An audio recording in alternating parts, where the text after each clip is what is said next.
Ned, I'm James L. Brooks. Oh, can I call you Jim? James L. Brooks is good. How about some sponge cake? Well, I can't see the harm. With a brandy glaze? No! Or perhaps you'd like to go to a football game. Well... We don't have a team. No!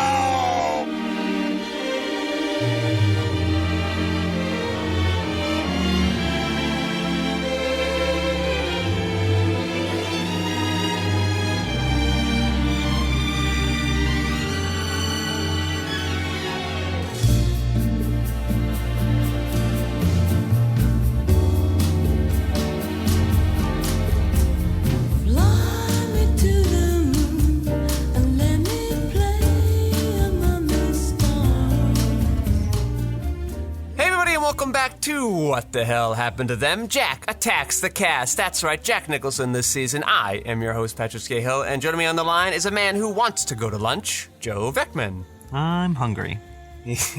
And of course, Lev Van Rensselaer on the audio boards, making us sound so slippery smooth. Hey, stupid! I bought you this dove. Yep, Lev's still up on his soundboard. Yep, thanks, Lev, doing that for us. Our sponsor this week is Jack's Flaps. The best breakfast and pocket repairs in all of Texas. Jack Flaps, where everything is bigger in Texas. Right? Huh. Is that relevant at all? I'm not sure if that relates to the pockets or the Jack's pancakes. Flaps. I get it. I don't know why everything being bigger in Texas matters over there. All right, and well, Joe, what movie are we doing this week? We watched Best Picture winner. What a segue, right? 1983 Best Picture winner. I mean, people are going to listen to the Oscar stuff at the end. Yeah, stay tuned for the post show. We'll go over all of our Oscar responses in the immediate aftermath. It is 2 days or a day and a half after the Oscars is aired. So check those out. But in 1983, one film won Best Picture, and it was called what? Terms of Endearment. That's right. Directed by James L. Brooks. Hell yeah. You may know him better from Spanglish. Yes, we definitely know him better from Spanglish. Did Julie Roberts do a James L. Brooks thing? No, we would have covered it if so. Yeah, that's what I'm wondering. Like, is there one I forgot? I think he's done 1, 2, 3, 4, 5, 6 movies, and that's it. Okay. 6 and out. And we've seen a couple with Adam Sandler, right? We saw one with Adam Sandler. Just one? Spanglish. Okay. Yep. Did someone die of cancer in that movie, too? No. Anyone in Spanglish have cancer? No one. All right. The movie's kind of drama-free, one would say. Exactly what I want in my cinema. Yeah, it wouldn't be an 80s film if someone didn't die of cancer randomly in it. Go along the whole movie, no cancer, and suddenly they're like, shit, we got to get to our third act. Let's throw some cancer in there, shall we? I will tell you, I turned on the commentary last night. Yeah. James L. Brooks starts out, he's like, we had to make sure the tone was set that this is a comedy before it gets to the sad cancer stuff. Oh, good. I wanted to bring that up, but finish your story. Oh, that's pretty much it. Okay. Yeah. He wanted to make sure there was... Because that's why the tone where she's like reaching into the crib. Yeah, and, like, okay. She's, like, trying to wake so up that's the what baby. I want to talk about. Yeah, right. So you have this great opening shot. Mm-hmm. It's black. On the nightlight? The door then opens. And we got this sort of tableau of this baby's room. And we hear people talking. We've been hearing it since the black. And this woman comes in. She's like checking the baby. I'm like, great. Great way to start a movie here. But then she's like, I think she's awake. And the guy's like, honey, shut the fuck up. He's fine. Do you know who the guy is? No, who is it? Albert Brooks. Yeah? Well, yeah. No wonder he's in a lot of Simpsons things. They're buds. Yeah, a couple of lines. He was helping out his friend. Yeah. You know who else did? Richard Sakai was helping out his friend of Taxi and Simpsons fame. No wonder Danny DeVito got in this film. Yeah, he's on The Simpsons too. Yeah. That's right. She goes in and she's reaching in. She's checking to see if the baby's dead or alive. I don't know yet if the baby's dead or alive. And I go, okay, movie. You can go one of two ways here. Yep. Pick wisely, film. And listen, it's not just because I don't want the baby to be dead 30 seconds into a film. I got no skin in that game. You know, it's a movie. Mm-hmm. It's because if the baby's dead, I'm getting a very boring kind of film that I'm just not in the mood to sit through. Mm-hmm. After all the film set stuff I've been doing. I just needed to unwind and not think and be 80s to like yelled at blah, blah, blah. Mm-hmm. Or the baby could be alive, and we got ourselves a kooky kind of OCD-ish comedy, a comedy about sort of an aggressively obsessive relationship. Fortunately, we got the latter, kind of. Yes, we did. We lose it halfway through the film, it seems. And then they don't even, like, dovetail back to it at the end. Because she's dead. Yeah, well, I know that, but but it didn't become about them, like, reconnecting at the end, you know? It felt like we were setting up to be a movie about the mother and daughter relationship, and we began that way, and then they just kind of had their own separate lives. And they'd call, but, like, that didn't matter. Yeah, well, they kind of come back together towards the end of the movie. I know, but it's not about them coming back together, you know? Well, yeah, no. Their relationship doesn't go through the plot points. It's just like their lives separately go through plot points, and they just happen to be in the same place at the end of the film. So I thought that was kind of a waste of an opportunity. But overall, I enjoyed it better than I thought I would. Oh, yes. I love Based this on movie. just the name, it felt like I was going to get soapy. I mean, I did get a lot of soapy 80s melodrama, which I could have done without. And one weird segment, it felt like the movie was like doing okay, and then she has cancer and she knows it, and she starts like bitching about all the business ladies that were talking somewhat nicely behind her back. And she's listing all the stuff that was like being culture warred at the time. She's like, how dare they do this? Because they're on birth control and they've had abortions and they're divorced and they don't have traditional American values, so leave me alone. And I go, calm down, movie. Good Lord. You managed to be less 80s other than your horrible, horrible, horrible score. Truly heinous, this film score. You did a pretty good job of not feeling too 80s. And then you had to go and have a moment like that. Like, shut up, movie. Well, the score was done by Michael Gore, who is famous for doing the scores of Pretty in Pink, Defending Your Life, Fame. Yeah, I mean, Fame's also got like a lot of songwriting in there. I don't know if he was involved in that specifically or just was like scoring around it or in support of it. But the other ones that scores I don't remember. It's not like, this isn't a how lazy can we score this film type moment. It's just, Dun, dun, dun, dun, dun. it's just that it was bad. It just was a badly written score. You don't like it, I like it. I liked it all. The score was so gross. It was like the Hostess snack cakes of scores. Wow. Are you looking for a plot synopsis for me, though? Oh, shit. Yeah, give me that. All right. Aurora, a finicky woman, is in search of true love while her daughter faces marital issues. Together, they help each other deal with problems and find reasons to live a joyful life. I wanted more of them together. I wanted they don't have to be in the same room, but I wanted like them being pulled apart to be a bigger focus of the plot. You know? It's weird that she put up a bigger fight to stay in Iowa with John Lithgow than she did to stay around her own mother that she has an unhealthy relationship with. John Lithgow, though, right? Yeah, right. Little bonus John Lithgow. Her character clearly has a thing for men with long faces. That's good. She's just super into Al Brooks' character must have had a long face, and she's just got daddy issues because he died when she was so young. Yeah. Huh. That's a good point. Right? There's a little backstory for you, Deborah Winger. You happy? You enjoying it? Did you catch Jack Nicholson's name in this movie? Garrett, wasn't it? Garrett. His last name is Breedlove. That's James L. Brooks trying to lure him to the role. He's like, Like, yeah. Want to be an astronaut named Breedlove? Yeah. Also, we got some great names in this. Flap Horton? Jeff Danielson? Yeah, Flap was an interesting name. Flap. Yeah, Flap. Mud Flap. Albert Brooks's character's name, who's just a voice in this movie, is Rudyard. Yeah, I mean, I love this movie. I've seen it a couple times now. I think I watched it for the first time last year. And just makes me happy, then makes me sad. And you know what? It's our very first Jack Nicholson film to pass the Bechdel test. Holy shit. I know. The first? It only took 39 films. Passes it pretty early on, but not often. Yeah, and it also had to make him the supporting actor to have that happen. Yeah, that probably helped. He's probably in this for like 40 minutes, maybe, right? He's in it more than it... I started off, he was in it less than I thought he was, but then he ended up being in it more than I thought he was. Yeah. Yeah, it comes in a little later. I like this idea of like this old astronaut now he did the thing he wanted to do. He doesn't know what to do with his life now. And then like uses it to just like schmooze young ladies to varying degrees of success. I wouldn't mind seeing a Jack Nicholson astronaut movie, though. He could be in Space Bring it Man on. with Adam Sandler. It's a reunite. Maybe reunite them. maybe it's like at Astro. It's like Adam Sandler's got to go into space to rescue his dad. He's going to find Tommy Lee Jones. Yeah. And Oh. Tommy Lee, and he's like, Tommy Lee Jones, we're going. And Tommy was like, all right, fine. And you're like, that whole movie led up to that? Stupid. So, let me tell you something.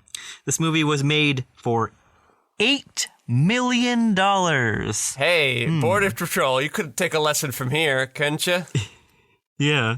Box office, 165. A big hit, much like Steel Magnolia. Was Shirley MacLaine Steel Magnolias too? Maybe. I don't know. Yeah. You're right. Absolutely. Aha! Good job. I didn't remember that. See, she was kicking it around on the cancer dramas in the 80s. Yeah, I think I was remembering Sally Field and. Also in the movie, that's true. And 80 for Brady fame. Is Shirley MacLaine still around? Right? Yeah, she is. Hey, she's 88. Why the fuck wasn't she in that movie?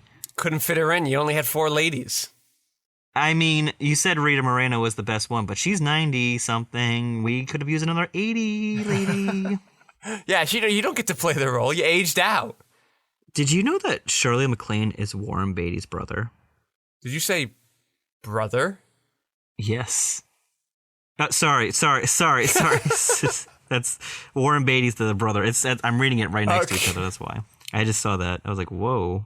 That's crazy. Well, that's how Jack knows Beatty's her Warren. brother. They got sort of hooked up, and now he's doing this movie with Shirley. Yeah, I mean, they probably were attached to this before he was, right? I gotta imagine if he's a supporting role. Yeah, Shirley MacLaine, at the very least, was the reason that this movie could start getting the engine going. Yeah. Oh, well, Deborah Winger was just in An Officer and a Gentleman That's true. Okay, you get them both. the year before. She kind of disappeared pretty quickly, though. Oh, did she? Yeah, I Yeah. think so. I think there's a movie called Searching for Deborah Winger. Yeah, what is that about? I don't know. I think she had some tough times.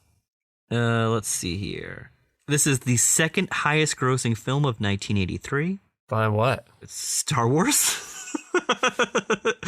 Return of the Jedi. Yeah. All right. It's like, what's a big movie in 83? Yeah. Of course. At the 56th Academy Awards, it won 5 awards. Best Picture, Best Director, Best Actress for Shirley MacLaine, Best Adapted Screenplay, and Best Supporting Actor for Jack Nicholson. You say adapted screenplay? Adapted Is it Screenplay. like a book? It has to be, yeah. What were the other directors there? Because I was no lie, not overly impressed with the directing here. It's not bad, but not notable. Okay, let's see here. Director. He was going up against... I mean, there's a couple.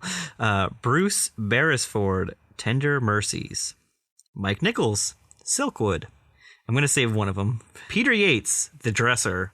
Ingmar Bergman, Fanny and Alexander. And James L. Brooks won.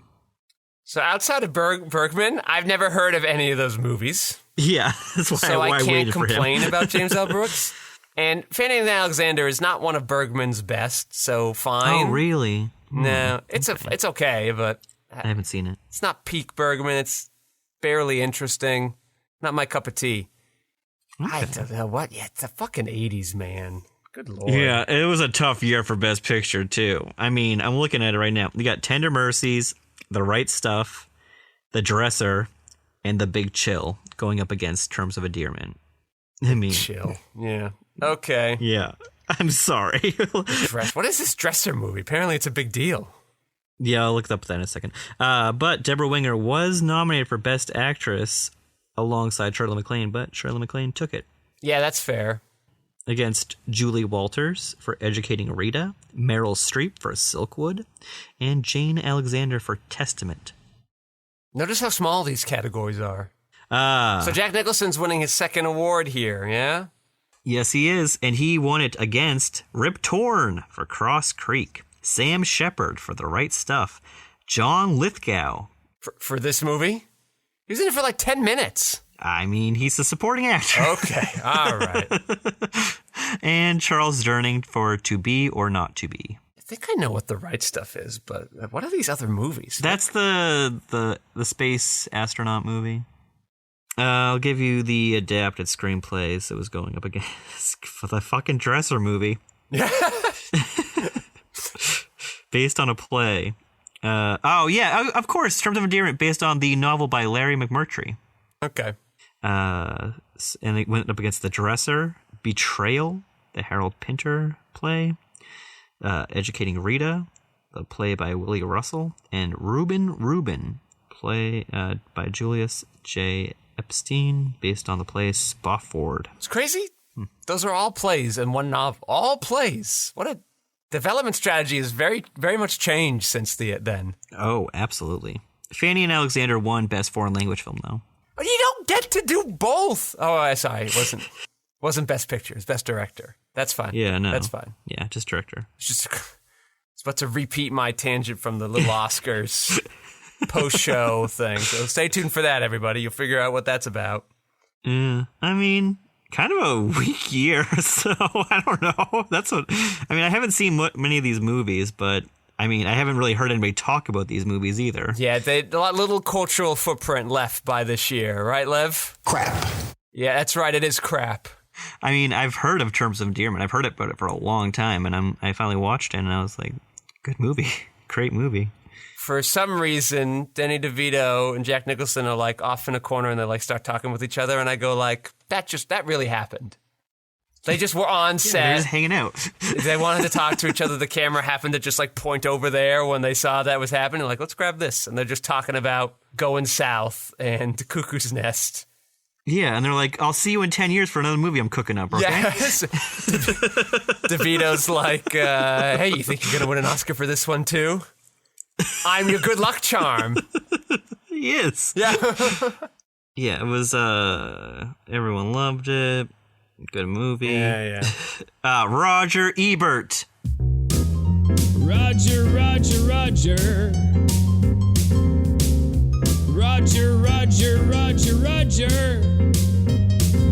R-O-G-E-R. Yeah, what's Roger got to say? Roger gave the film 4 out of 4 stars. Yeah, this seems like a movie he'd like. Yeah. Calling it a wonderful film and stating there isn't a thing that I would change, and I was exhilarated by the freedom it gave itself to move from the high comedy of Nicholson's best moments to the acting of Deborah Winger in the closing scenes. Gene Siskel, who gave the film a highly enthusiastic review, correctly predicted upon its release that it would go on to win the Academy Award for Best Picture. Yeah, no shit, because there wasn't many good ones that year. He knew it. He saw them all. He's like, He gave the thumbs down to the Dresser, and he's like, there's no competition anymore. Oh, yeah, I gotta look up what the fucking Dresser is. What is the Dresser? The Tommy in this movie, very fortunate for him that he also did not end up as a blind, deaf, and dumb prophet who started a new religion based on pinball. Jesus Christ. It seemed like a rough life, so I'm glad he didn't have to go through that. The Dresser. One of the year's 10 best films. Yeah, in a year that had 11 good films. Wow. Oh, weird. This movie tied for Best Actor at the Golden Globes with Robert Duvall. Who's best actor in this movie? Jeff Bridges? In The Dresser? Oh, The Dresser. Who's the actor in The Dresser? I guess it's Albert Finney is the lead actor. Okay. And, yeah. Yeah, what's the plot? Give me the plot. You want to know the plot of The Dresser? Okay. Oh, I'm not reading that. Hold on. It was like 6 paragraphs. I'm like, nope. Give me the log line. You want the log line? What happens backstage is always true drama and often pure comedy. Oh, that kind of Dresser. Okay, so this is a movie where Hollywood's patting itself on the back. Gotcha. Okay. Yeah. Sounds In a great. touring Shakespearean theater group, a backstage hand, the Dresser, is devoted to the brilliant but tyrannical head of the company. He struggles to support the deteriorating star as the company struggles to carry on during the London Blitz. The pathos of his backstage efforts rival the pathos and the story of Lear and the Fool is being presented on stage as the situation comes to a crisis. I mean, it's on Amazon Prime right now, and I double dog dare you to watch this. How long is it? 2 hours. I might do it. I like King Lear. I don't. If you're gonna redo it in this kooky way, I'd be okay with that. But what I think we're taking away is you had like 4 scripts based off of plays, and you had this movie about a play. Yeah. Plays were big in the 80s. Broadway was having a comeback. Didn't have peak TV yet, so they had to go to the theater. Yeah. So, yeah, that's a movie. I like Albert Finney. I'll watch that. Jack Nicholson. Getting a bit husky. Oh. Get bulking up, Jack Nicholson is. Not in a rock way. Well. In a Elvis at the end of the Elvis movie way. Oh, okay. Yeah. Not nice. I will tell you his age right now. He is 46 years old. He's middle-aged, you know? Yeah. I get it. It just feels weird that he looks so much like he was in his 20s for most of the movies, and then suddenly a switch flipped, and we're like, oh, middle-aged Jack. Okay. Yes. I mean, it was just like he just fell off right. a cliff at some point and became middle-aged.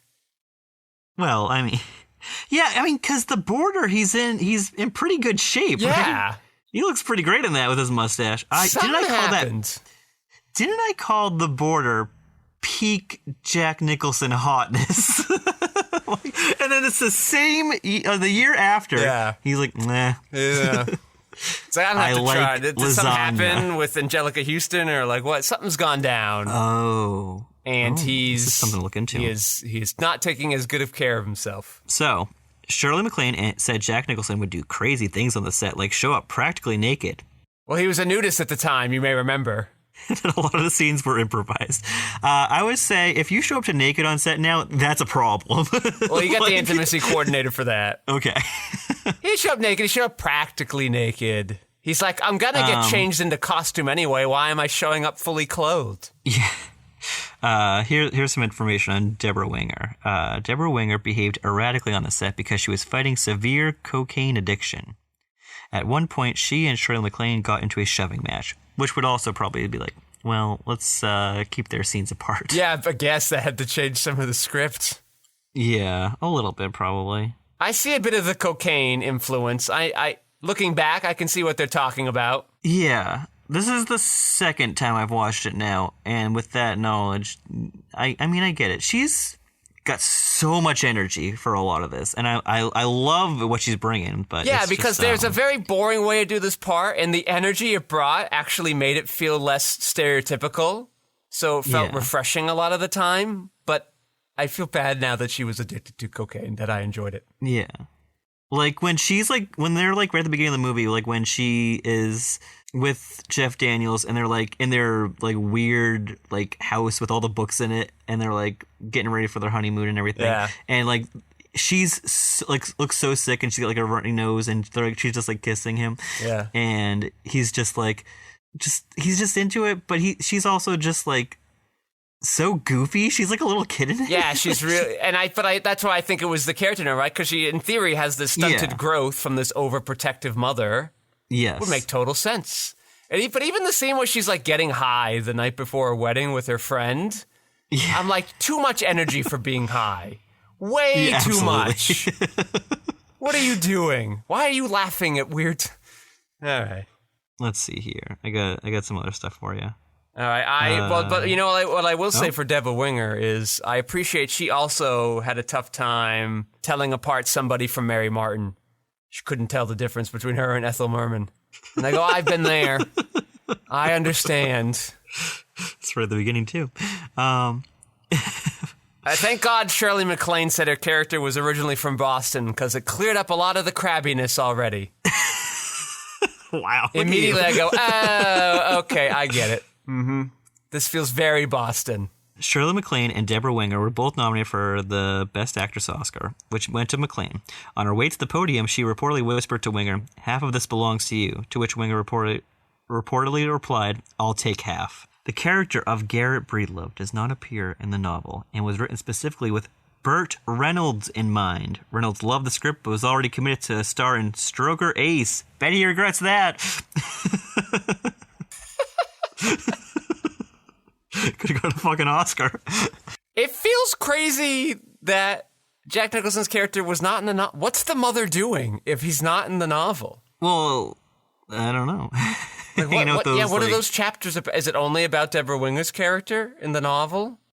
No, it can't be. The mother is such an important part of the movie. Is she just like picking between Danny DeVito and Budget Alan Alda? Like, what's going on? Budget Alan Alda? That's nice. I don't know. But Paul Newman and Harrison Ford turned down the role before Jack Nicholson signed on. Jack Nicholson was 4th on this list? That's crazy. Well, I mean, I guess he was kind of in a down period. He had a couple of bombs with... Wasn't Postman okay enough? I think it did fine. And wasn't Reds big? Reds was okay. All right. Well, we know that nobody liked The Border. Reds got a lot of awards attention. I don't think it did tons of money. Okay. I don't think so. But yeah, Nicholson talked with several real astronauts while in Houston in preparation. Another casting. Jodie Foster turned down the role of Emma Horton due to her commitment at Yale. She was school time. Jodie Foster playing because Jodie Foster was like 10. No, she would have been like what, 83? How old was she in Silence of the Lambs? 20 something. Yeah, so she'd been like 18. Jodie Foster was born in 62, so she would have been like 21. Yeah, okay. She's 30 in The Silence of the Lambs? I don't buy that at all. She looks so little.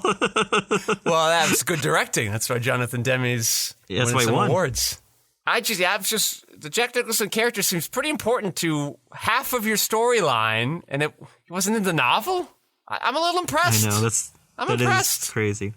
This is kind of funny because of the Oscar talk we will have at the end. Real-life mother and daughter duo Janet Leigh and Jamie Lee Curtis were considered for the roles of Aurora Greenway and Emma Horton. That would have been a little Gilmore Girl thing. That would have been fun. Yeah. In interviews, Shirley MacLaine said James L. Brooks played weird head games with the cast and liked to keep everyone terrorized, on edge, and in a state of chaos. She said it got so bad that she drove to the airport while the movie was in production to quit. That's interesting to hear because James L. Brooks... Give him Best Director. James L. Brooks has always appeared to me to be an extremely boring person. So it's interesting that he is directing in this not boring at all fashion. I would not have guessed this. What games do you have to play? Like, what do you have to do? Fucking with everyone's head. All right. You think Jack Nicholson... The other actors didn't want the role because it was a supporting role? They wanted to be like a meteor, or not even meteor, but a bigger role? I think that's why they turned it down. Well, I mean, it was supposed to be for Burt Reynolds, right? Yeah. That was the original intention. That's how it was written for. I know. Do Burt Reynolds and Jack Nicholson make sense if you're going to swap them out? I don't know. There's different energies. Yeah. Now, Jack Nicholson doing a lot. This feels like when people think... This is like the emblematic Jack Nicholson personality. When people think of Jack Nicholson's movie persona and maybe real-life persona, I think they're thinking of this guy. This more casting stuff. James Garner turned down the role that went to Jack Nicholson. Did Susan Sarandon get rejected for any of the roles in this film? I'm looking. I'll tell you if I find it. But yeah, Sissy Spacek turned down the Deborah Winger role. Man, that would have been crazy. Yeah. Yeah, she's great. You do that if you're really focusing on the crazy mother-daughter dynamic. That's when you put her in there. Yeah. Sadly, you didn't want to do that movie. You wanted to get a little boring at the end. Yeah. What we learned from this film was that it was much harder to cheat on your spouse without cell phones. And yet people were doing it all the time. They found a way. Nature finds a way, as 80s icon Jeff Goldblum would say. He said it in the 90s, too. He said it later. But he was in the Big Chill. He was sad. He kind of got swept out of the Oscars. Oh, John Lithgow was hired last minute to play Sam Burns, who... Yeah, anyone could have done this role. This apparently Best Picture nominated. It was supposed to go to George DeZunda or Jeff Bridges. But then Jeff Bridges got the bigger role. Did he do Tron or something? No, didn't Jeff Bridges? Jeff Bridges was her husband. Jeff Daniels. Ah, Jesus. It's okay. I make mistakes. You make mistakes. We all make mistakes. It's okay. Yeah, did this movie had a sequel? that we will be covering because Jack Nicholson is in the sequel. Wow. Don't tell me anything about it. Do not tell me. I won't tell you how long away it came out. What a movie nobody needed a sequel to. I know. How do you make a sequel to this? The key part of the movie is gone. It's now the mother and the granddaughter, I guess. That's who it's about. Shirley MacLaine and whatever hot young Hollywood actress you can find at the time you start making the film. Yeah, just a crazy cast though. So good. The movie though just kind of ends. It just seems to stop. They're like, all right, we're out of movie. Let's be done now. Maybe that's how the book ended. Maybe that's how the book ended. Well, because it ends with Jack Nicholson's character talking with a grandson, get him to swim in a pool, and Shirley MacLaine watches on. You can't end the book that way. He's not in it. Well, he finds a way. Okay, we'll come back to this in a moment, but we've got to wrap up some Young Rock. You ready? My name is Kid Rock. All right, well, we've finally done it. We've made it to the end of season 3. Episode 13. Usually what they've done is they have like 3 separate stories to like tie together all the loose ends of each of the different Young Rock timelines. They kind of did that. All 3 timelines are there. The stories, they didn't really have stories, ongoing stories in these timelines this year. So it really is Rock goes on SNL. Apparently it goes well. So he buys his parents a home, which is very nice of him. And then in the home, they just think about all the bad times they had. And look at that, they overcame them. And that brings us to the other Rock storyline. So, like, his grandmother gets, because she had beat the extortion charge, the FBI gets deported by the FBI. And so then they have to leave. So they can't afford to stay in Hawaii anymore. They can't make any money off of their wrestling promotion anymore. So we got stories about telling stories. And they even bring up other things from earlier seasons in the Young Rock, and I'm like, yeah, we watched those. Let's do new content, can we? Can we do that, please? We see the birth of Dani Garcia as a Hollywood agent, as she begins kind of fielding post-SNL calls for The Rock to do other acting things.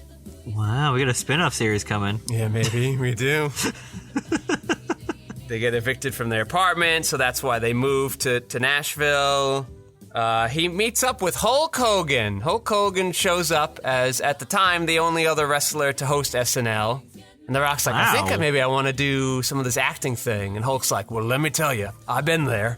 Remember Mr. Nanny? And Rock's like, yeah, that was pretty good. And Hulk's like, no, it wasn't. Come on.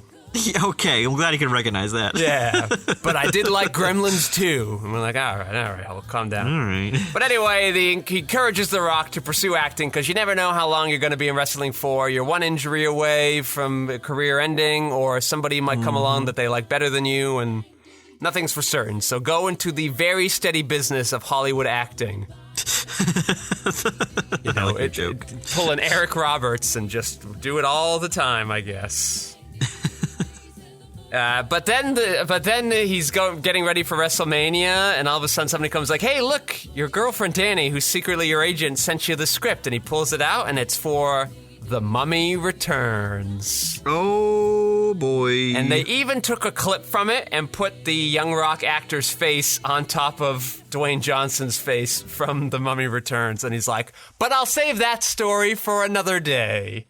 Because now the Prime Minister comes back down and has agreed to the terms of the trade deal.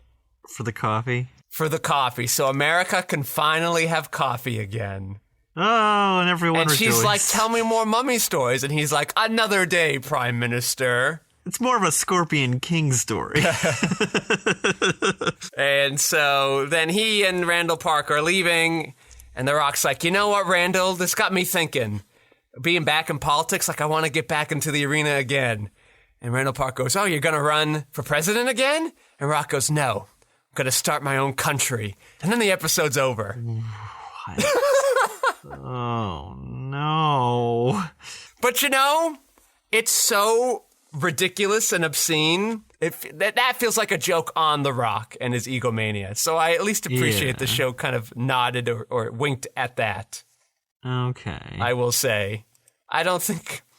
If he was like running for president again, I would have been like, ugh. Or I thought maybe he'd be like something more realistic like governor, and I still would have rolled my eyes. But wants to found his own country, I'm like, okay, we're getting cuckoo crazy over here. I'm down for that. That I'm okay with. Get a little cuckoo crazy. It sucked because season 2 ended so close to the beginning of season 3. I got no break. But now I've got 7 months maybe, 6-7 months of no Young Rock if I'm lucky. Or for the rest of time. Or maybe.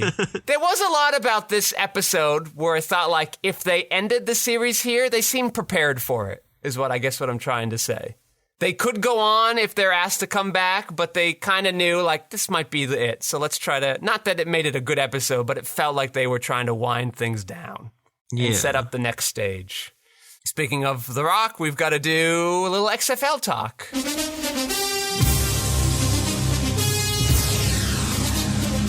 Football round the world.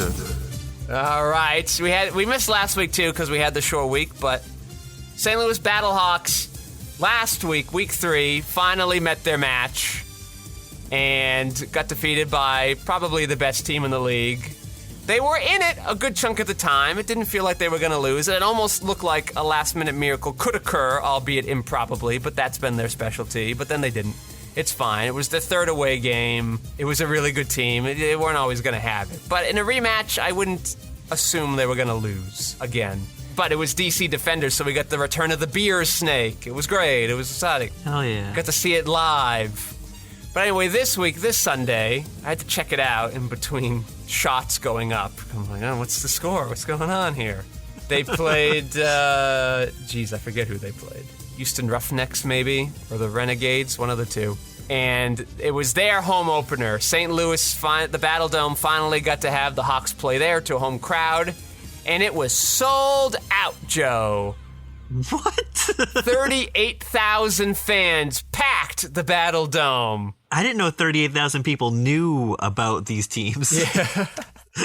It was the largest attending crowd for an XFL game. Way to go, Battlehawks. They may not be the best team, but they are the most popular, I would say. Yeah. And with this crowd cheering behind them, smashed the opponent. Smashed them good. Was it a fun game still, or is it just like So again, I'm only checking the beatdown? updates. It was fairly even going into the half. They traded field goals, and then A.J. McCarron, the quarterback, got a quick touchdown right before the half ended, and then they kind of ran away with it afterwards. So good work, Battlehawks. Keep it up. We got some other fun football getting started soon. That'll get us through the summer. Hell yeah. All right, Joe, what have you got for some last looks here? Last looks. Jack, you did it again. You got another Oscar. Do I think you're going to get another one? Yeah, you got it in you. You got it in you, buddy. Jack Nicholson does great. Helps out a new friend, or maybe an old friend, James L. Brooks and Jack Nicholson. I think they'll be working together very soon. All right. Do you know what he does next with Big Jim? Nope. Big Jim, not James Cameron. Yeah. Okay. All right. I'll leave it a secret then for you. Okay. Sounds good there. What are your last? Yeah, looks? my last looks. What does Jack Nicholson do this movie? That's what I find interesting, right? He's won an Oscar. He's become a de facto leading man in Hollywood. He's a big name. He's making big bucks.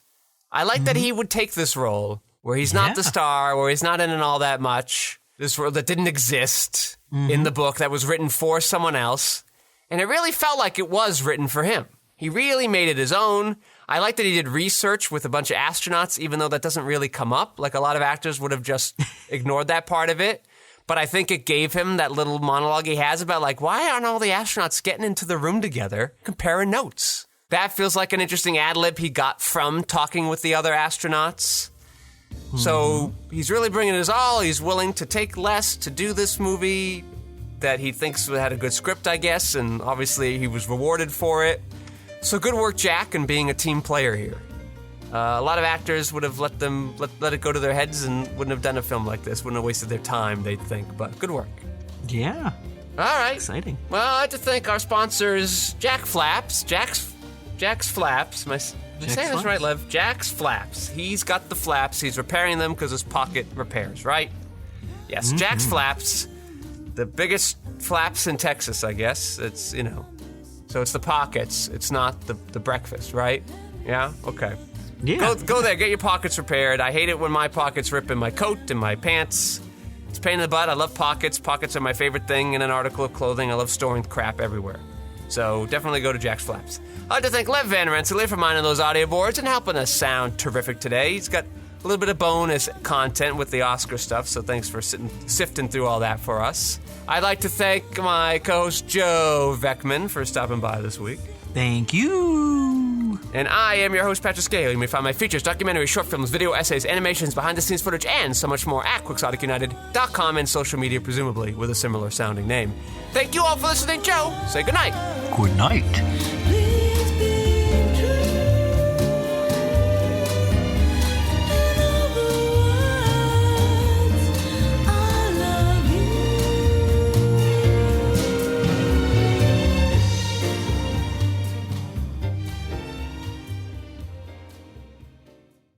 All right. Lev, you recording now?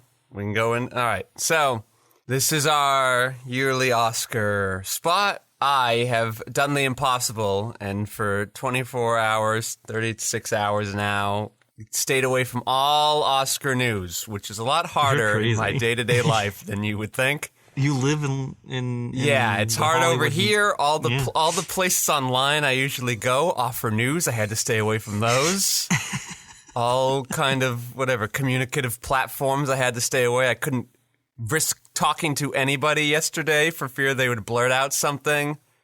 You're crazy. So now what you're getting is my live reaction to Oscar announcements. Joe, give me some of the big categories that aren't obviously the granddaddy categories. What are some things that happened on Sunday night? Anyone get slapped? No one got slapped. I watched ABC, the ABC app sucks, and it kicked me out right as the red carpet show was ending, right at 8 o'clock, and it was like, parental code error. And I'm like, what? They knew another slap was coming. Well, for the first 10 minutes, I struggled to get the ABC app to work again, and then I got working like in the middle or towards the end of the Jimmy Kimmel monologue. Oh, what? Jimmy Kimmel hosted the Oscars? Wow. What a risk you threw there. I see ABC went right back. They announced that in like December. You didn't know about that? No, that one I didn't know about. Oh. But if I did, I could see how I'd forget it. I'm looking up, because I forgot half the winners already. Okay, I got them all now. All right, what do you want to know? Best original song? What do you think their song went to? I don't know any of the songs, Joe. What about international feature? Yeah, give me that one. All right, so the nominees were EO. Did you see The Donkey movie. We talked about it. Yes. Yeah. Yeah. Then there was Close. Yep. Which came out a lot earlier than I had expected. The Quiet Girl. Mm-hmm. Never heard of it. Directed by Colm Buried. Trying. And then Argentina, 1985, by Santiago Maitre. But that doesn't matter. None of it matters, let me tell you, because there was one movie that was pretty dominant, the second most dominant movie of the night. It's called All Quiet on the Western Front. Isn't that also Best Picture? You don't get to be both. Yeah. You don't get to be foreign and Best Regular Picture. That's not allowed. That shouldn't be allowed. Well, didn't that happen with Parasite? Did it? I don't know if it won international feature. It definitely won Best Picture. I don't know how you don't win both. How are you not winning both? Yeah, I don't know either. You didn't have Toy Story 3 be both Best Animated Film and Best Picture. That's a good point. That's not fair. Let more movies in. I don't. How did Worst Person in the World get lost in all the shuffle here? Oh, yeah, well, that really got lost because it came out 2 years ago. Or like in that case, how is Triangle of Sadness not being in the Best Foreign Film too? Like, how is this happening? Yeah, I think that's because of a language thing. Oh, Even though it's called international feature and they changed it from foreign language, Triangle of Sadness is like all in English. Isn't it all in English? Yeah, but now you're calling it international feature. The language is know. less restrictive now. I know. I'm already annoyed at the Oscars. Go on. Me too. Best animated feature. All right, what are the nominations? This was the first award of the night. What? It's kind of weird. I know, it's kind of weird. All the kids staying up to watch the Oscars now can go to bed. I mean, maybe you have something there. The nominees: Puss in Boots: The Last Wish, a movie I saw that was stinky. Didn't care for it, even though everyone was like, "Good movie," and like, no, it wasn't. Yeah, the Peacock streaming app won't shut up about it. Like, all right, They're let's really go. pushing it. Get back to Young Rock, please. Then there's Netflix's The Sea Beast. Yeah, I've never heard of that. I didn't see it. I heard of it. I never saw it. Marcel the Shell with Shoes On. Yeah, I have some reservations, but go on. Turning Red. That's a big one. All right, that makes sense. Was that Pixar? That's Pixar. Ding, ding, ding. We have a winner. We did it. No, we don't. Oh, no. Because Guillermo del Toro's Pinocchio, Yeah, which all right. I would say 4 stars. Great movie. You like it more than Turning Red? I think I like them the same, but I probably prefer Pinocchio. It seems interesting, if I may put on my tinfoil hat here, Yes. that one of the very few years a Pixar film is not picked. One had a primarily black protagonist, and one was a story about a young woman learning about her period. Interesting they would shy away from picking those films when every other year they have to pick the stupid effing movie over other more well-made films. I will say Guillermo del Toro's name certainly helped give this movie a bit more profile that Academy voters are used to. That's why they named it Guillermo del Toro's Pinocchio. Yes. Oh, wow. Because there's also Jeez. 4 other Pinocchio movies that came out last year. Do you remember when Robert Zemeckis made a Pinocchio movie? No. Oh, yeah. Yeah, I do. Yeah, with All Tom right. Hanks. Tom Hanks had quite the year last year. And yet, completely under the radar, Tom Hanks was. Like, nobody knew Tom Hanks made a bunch of movies last year. I mean, he was an Elvis. Yeah, I know. And yet I had no idea until I started watching Elvis. That's crazy. Like, His that performance stupid is poster of Elvis is like all through the movie theaters. And I walk by and I go like, never seeing his name in the top corner. How about one that we care a little bit more about? Best Original Screenplay. Yeah, all right. Give me the options. All right. So we got all good options, except for maybe one that I didn't care for. Tar, Todd Field. Great movie. script. Great. The Fablemans. Nah. Steven Spielberg and Tony Kushner. Didn't see it, but Tony Kushner still around? Yeah, of course. Jeez. That guy's got to be like 72, right? Yeah, probably around there. Yeah, all right, keep going. Triangle of Sadness. Hey. Ruben Östlund.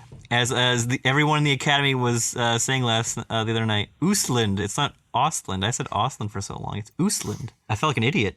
The Banshees of Inisherin. Martin McDonough. Yeah, fine enough. Don't hate that one. And the winner! Yeah, all right. Everything Everywhere All at Once. Daniel Kwan, Daniel Scheinhardt. Okay, makes sense to me. Feel bad for Tar. Is that just Todd Phillips? Anyone else write that? Todd Field, not Todd Field, Phillips. Jesus, Todd yeah. Phillips. Oh my God. He made a Joker movie that I know. All right. That'll be Academy Award winning next year when we get the sequel. We will. What about Best Film Editing? I was just about to ask for editing. Give it to me. Yeah. There were Tar, Monica Willie, Elvis, for the most edited movie of all time. I liked Elvis, but yeah, it was very, very. Slow down, Baz. I need a break here, for the love of God. That's Jonathan Redmond and Matt Villa. The Banshees of Inisherin, Mikkel E.G. Nielsen. Top Gun Maverick, Eddie Hamilton. And for the most handsome editor I've ever seen. For Everything Everywhere All at Once, Paul Rogers. The whole night, everyone was commenting on how handsome he was. Sometimes I'm like, how are people picking editing? Right? It's such a tricky category to like notice because it's your job to make it not be noticeable. How are you picking this? That's why Elvis, huh? Elvis, everything, and even Tar, crazy enough, I go, those are films where editing is very, very, very important. Those other two, I'm like, you just picked other movies you had already kind of voted for. Kind of Top Gun Maverick because it's got the action stuff going on in there. But Banshees of Inisherin, where did that one come from? That's a weird one. Why that one over any other film? What you based it on? Yeah, I loved it, but good question. Yep, I get why everything was picked. That makes sense. But I don't know. You had to do it. Fucking Baz Luhrmann had to fucking edit the ass out of that movie. And you had to sort of plan your shooting. I don't know. It's tough. Okay. Best adapted screenplay. All right, other screenplay. Let's go. The lesser one, I thought. The more common one. The one that has 8,000 submissions a year. Yes, go on. I think the right winner won. So we have All Quiet on the Western Front, Edward Berger, Elle Patterson, and Ian Stokell. Okay. Glass Onion, A Knives Out Mystery, Ryan Johnson. Oh, this is... Yeah, I know. Based on his own characters, but it's one character. I know. It's meant to be a completely different... None of the other movie mattered. All right, go on. Yeah. Top Gun Maverick, Peter Craig, Christopher McQuarrie.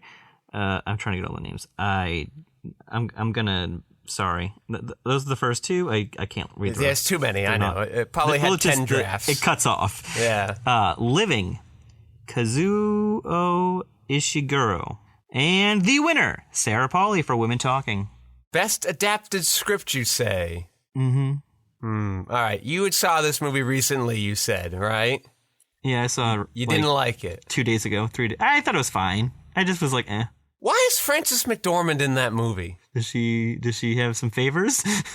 I don't know. Did she help get the movie made? Was she an executive producer? Oh, she's in it for like definitely a 5 producer, effing right? seconds. She like leaves immediately, and I go, oh, she's gonna come back near the end and cause like a big drama thing. She's gonna like incite the climax of some sort. No, she's just gone. She's one of 3 producers on there. Yeah, all right. Makes sense then. Yeah, that's a movie. That's a play. Why is that's winning the best script? It's just talking. Yeah. It's you know what? I did like it better than I thought I would like it. I won't lie. Yeah, you liked it more than me. But again, best that of all the scripts, that's the script. That one. It's actually a play. It's basically a play that your director just could competently direct. What was the other movie you saw you didn't like? The Whale? Yeah, you didn't like The Whale, yeah? Yeah, it's not very good. Also, bad script. Yeah. Also bad script. I would say the script is like really like harming that movie. The script it's is really legitimately the play, I think. They just sort of just ported it over, and Aronofsky had to direct his ass off to make it not a boring-ass play movie. Yeah. All right. What do we got next? Let's move into Best Actor. All right. Best Supporting Actor? Oh, you want to do supporting? Might as well lead up to Best Actor. Okay. It's just the supporting actor was just so like obvious from like 5 months ago. Okay. I don't remember who the options are. Who is it? So you got Barry Keoghan, The Banshees of Inisherin. Oh, yeah. Judd Hirsch, The Fablemans. Okay. Brian Tyree Henry, Causeway. You know, though, that the ad campaigning for that actor was everywhere. That ad I must have seen 8,000 times in the last month. Yeah. I'll watch the movie. I just didn't make it a priority. No, not the ad for the movie. The ad specifically for him in Best Supporting Actor. And I go, who's this guy? What is this movie? Go away. You don't know Brian Tyree Henry? No. Oh, he's great. You should really watch What's something. He in? I'll find some. Well, he's in the show Atlanta. You should watch that. I never. That's a You good know what? show. I never got around. Is that still on? I never got around to that. Just ended. It had 4 seasons. It's all on Hulu, though.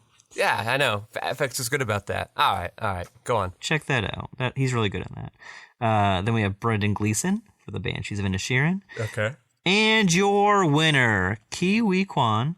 Oh. Everything, Everywhere, All at Once. All right. Makes sense there. A great comeback for him. Yeah. He doesn't get Best Lead Actor? Who's the lead actor in that movie? Is there no lead actor? No lead actor for that movie. What is the determining factor? Good question. Okay. All right, go on. Go on to Best Supporting Actress. Best Supporting Actress. Okay, here we go. Jeez. I mean, I just thought the ceremony was really boring because it was all so obvious who everything was going to win. Is this the two Leslie category? No, that's Best Actress. This is Okay, Best all right. Supporting Actress. We got Hong Chow, The Whale, who I really liked I liked a couple of the performances in The Whale. I did not like the movie. Yeah, I don't listen. It's a lot. I don't blame you. Stephanie Shu, Everything Everywhere All at Once. She's related to Elizabeth Shue. Oh no, you said Shue, not Shue. It's HSU. Yeah. Okay, that's right. yeah. All right, go on. Carrie Condon, The Banshees of Inisherin. Angela Bassett for Black Panther Wakanda Forever. Yeah, all right, go on. And the winner, Yeah.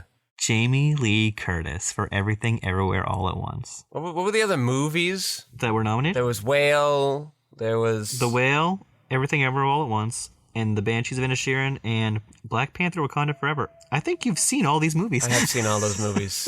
I'm trying to think who I'd pick there. Yeah, I don't know. I guess that one, but that one, those feel close enough where I wouldn't quibble with anyone. It feels like maybe Jamie Lee got caught up in the tide, also just having been in movies for 50 years. That kind of helps Well, too. it was definitely like its time, but it was also its time for Angela Bassett. And her face when she saw that she didn't win was very sad. I felt bad. I just imagine she in particular has been in better non-Marvel films where she also Yes. was clearly acting better. And she was nominated like in 1993. So it was like really weird. That was like 30 years ago for What's Love Got to Do with It? Oh, okay. Makes sense. All right. Let's take a break and let's do best score. I don't know if I know any of them. Oh. But I'm always interested. Best score. Well, this is the one that I'm a little pissed about. All right, go on. We had The Fablemans. A little John Williams action there. Yep. Yeah, okay. Yeah, courtesy. shocked. Here you go. The Banshees of Inisherin, Carter Burwell. He's usually good. Okay. Yeah. Everything Everywhere All at Once, Son Lux. Yeah, I just saw that And- movie like 2 weeks ago. I cannot remember any music from it.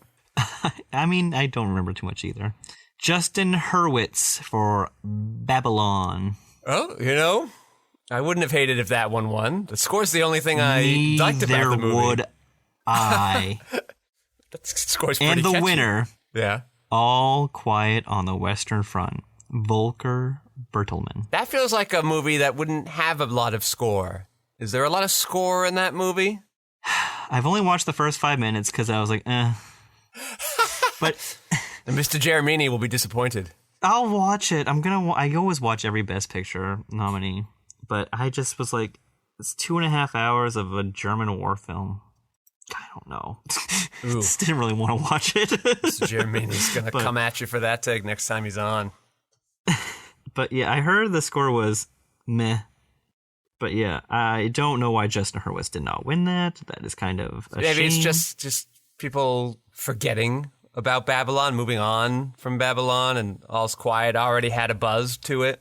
Yeah, but like if you want to give some kind of award for that movie, that's the one to give it to. You don't no other awards. Fine, sure. Yeah. That's the one that it deserves.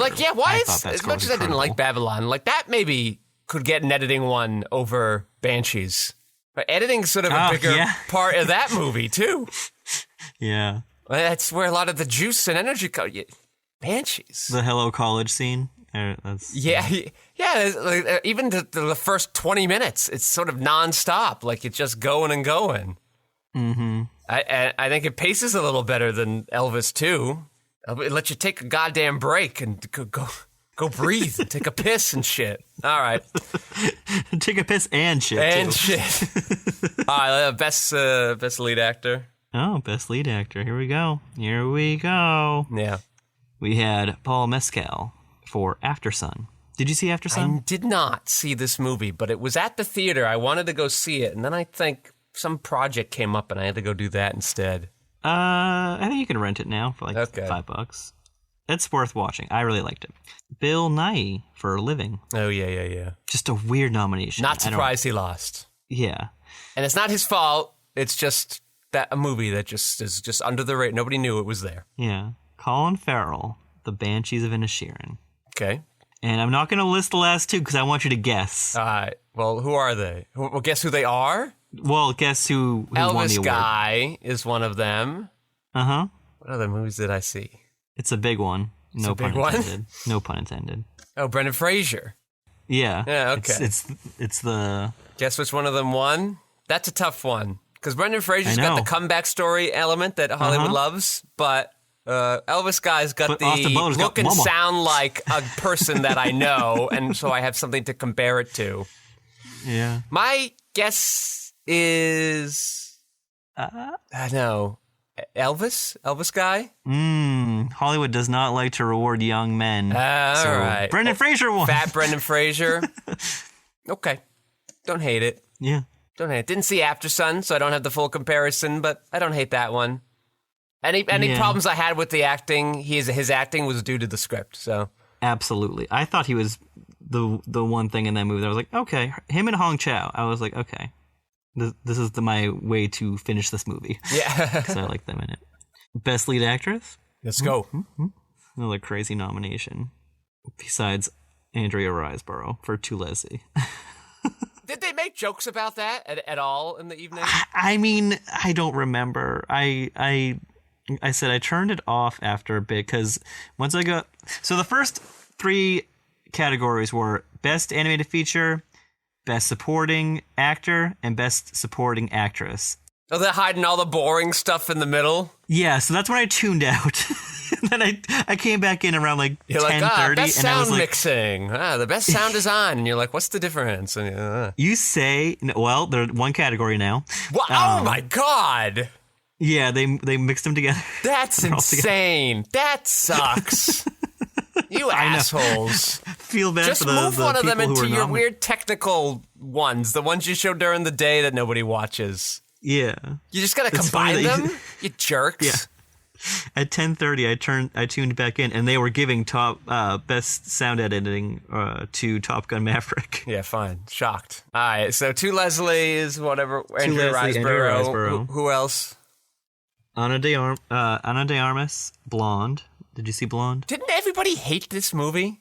Everyone, I thought, did. But they liked her. One person did who loved Blonde, Colin Farrell. He stood up for Blonde so much. He's like, she went through so much to make that movie. And I'm like, okay. All right, Colin, calm down. Michelle Williams, The Fablemans. Okay. Kate Blanchett, Tar. Oh my And the winner, Michelle Yeoh. Everything, Everywhere, All at Once. That one annoys me a little bit. But well, Kate Blanchett's already won like twice, right? Yeah, and All the right, whole fine. festival circuit, Kate Fine. Blanchett's like, I don't know why I keep winning, and I'm like, you're really good at the movie.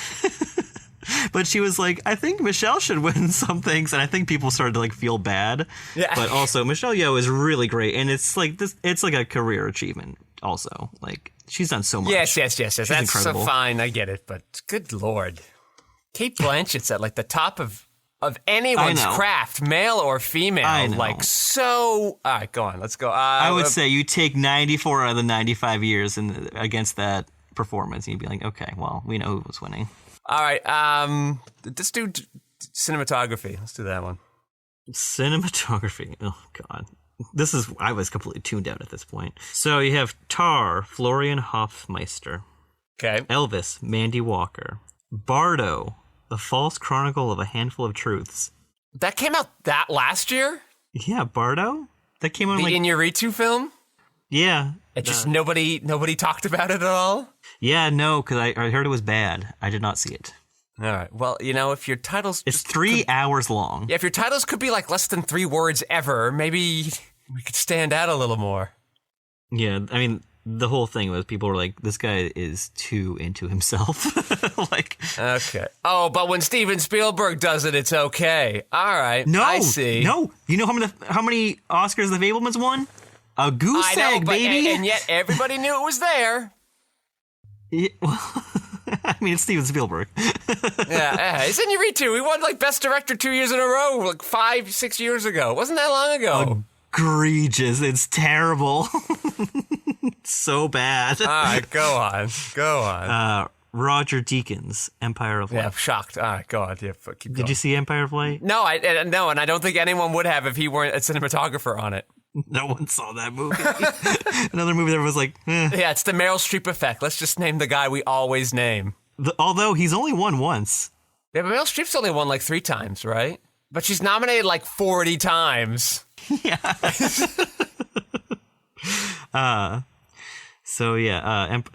Roger Deakins, and then the winner, All Quiet on the Western Front, James Friend. Yeah, apparently I got to see this movie so I can complain if I don't like it. You do or you don't. Who knows? Jeez. I will watch it, but right. I think your time's a little more valuable than mine. All right, now obviously my favorite. Let's go to Best Director. So we got Steven Spielberg, The Fabelmans, Ruben Östlund, Triangle of Sadness, Yeah. Martin McDonagh, The Banshees of Inisherin, Okay. Todd Field, Tar, and the winners, Daniel Kwan and Daniel Scheinhardt, Everything Everywhere All at Once. They fucking swept. Yeah. So, Best Picture winner.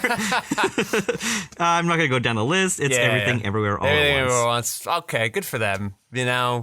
Just sucks that Tar was in They this won year. 7 awards last night. There were so That many movie. years. Isn't that crazy? Yeah. There were so many years when I didn't care for any of the films. And this would have been so great to have in those years because it would have been like, I know. woo! Tar could have had this year. Yeah. Everything also got a re-release like right before all this started happening. It was everything was sort of aligned well for them. Good for Everything Everywhere All at Once. I don't mind it. I like the film too. As I said, I'd certainly vote for it if it weren't a year Tar was there. But great showing. I was I wouldn't have been surprised if something boring got picked because it just was such a weird movie that I could see Hollywood being like, I'm not voting for hot dog fingers. I'm not doing this. Well, you know what? I don't Hollywood get this. loved the hot dog fingers. Well, so that's what There I was thought. more Then hot dogs. after watching it the second time, one, I noticed more cracks in it, which is why I was able to firmly settle on Tar. But two, it's also a very loud movie. Here's the thing it does that Hollywood really likes: sort of puts it all out there for you. It's it's over enunciative of the things it's trying to say. It's sort of very busy in its editing. All the Oscar categories are really standing out and being in your face. Where Tar is sort of all just doing a thing, and it's doing it so well, you blink and you miss it. Yeah. Right? You really have to think and realize it's doing what it's doing so well, where everything, you can't sort of escape it. It's basically the closest art house has ever come to a blockbuster, Right? It is a superhero film at its core, so it's just a smart one. So Tar is like a very mean movie. Yes. And Everything Everywhere All at Once is a it's feel nice good, family friendly. Traditional values are being sort of solidified and congratulatoried. So it makes sense. And, to be a little cynical, I bet there's a couple people that could relate to Lydia Tarr a bit too much that are voters. Didn't want to encourage that kind of thing. Yeah. Just saying. I liked both movies, but Yeah, congratulations, Everything Everywhere All at Once. You certainly do deserve it. It's just sad. Yes, they do. Sad for poor Tar. You had to be this year. It's annoying that it got shut out. It didn't win anything. And I'm like, I don't know. Yeah, I know. Oh, well. You'll get him next time, Todd Fields. Yeah, I'm glad Michelle Yeoh won. It's just the way you reward that movie is either the screenplay or the actress, and they both went to Everything Everywhere All at Once. I know. Yeah. I know. It's just like, we should add something. That was our 2023 Oscar, I guess it's 2022 Oscar Good Time Look Back. Join us next Good year. time, look back. When I'm sure they'll pick a movie I'll get to bitch about very soon. Oh, well, make a prediction. I don't know what movies are going to come out.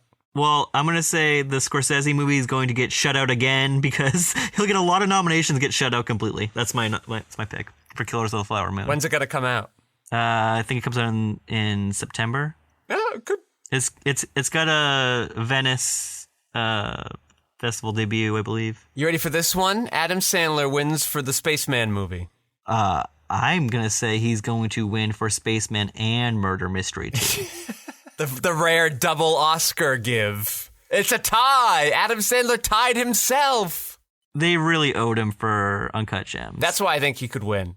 I don't even know what he's going to be like in that movie, or if that movie's going to be any good, but it could be like, shit, we fucked this up last time. Sorry, here you go. Patrick, who won the 2019... Oh, well, I mean, I just remembered who won in 2019 for the Best Actor Oscar. Joaquin Phoenix for the Joker. Oh, jeez. You know what? That was the I same would've given year? It to yeah, I would have given it to Sandler. Fuck I'd that. give it to anybody else. That movie, good lord. And that's probably unfair to him, because I just don't like the movie. You like Joaquin, though, right? Yeah, I like Joaquin. That's why I feel like it's unfair, because he obviously did a good job, but what a fucking... They should have given it to him for the fucking Master, though. Yes, also a good point. A long time ago. What did they give it to? Who took it away from him in 2012? Because he was Again, nominated Hollywood for hates to that. admit it. They love superhero films. They love them, all right? Anytime they get a chance to not feel bad about giving an award to one, they'll do it. They've given 2 Jokers Best Actor. 2 Jokers, obviously everything. Like, superhero films are coming out, all right? God! I'm going to vomit. I'm going to vomit. Why? I just saw who won in 2012. Jesus, that movie's that old? For the Master? Yeah, I didn't realize Is this the it same was year, that though? This might not be the same year. This can't be. No, it's a different year. Okay, good. Because I just saw who won for the 2012 Best Actor, and it was Jean Dujardin. Do you know who that is? For the artist. Yeah. Yeah. Bullshit. What has that guy even done, like, in Hollywood since then? French things, I guess. Okay. Well, we all know why Joaquin didn't win in 2012, because he was going against Daniel Day-Lewis to play Lincoln. I know, but You just don't know when Daniel Day-Lewis is going to make a movie. for a movie about Lincoln, a lot of it doesn't feel like it's about Lincoln. Yeah, well, You it's know? called Lincoln, so that's how he won. Okay, all right. Well, let's do the terms of endearment. All right. Oh, yeah.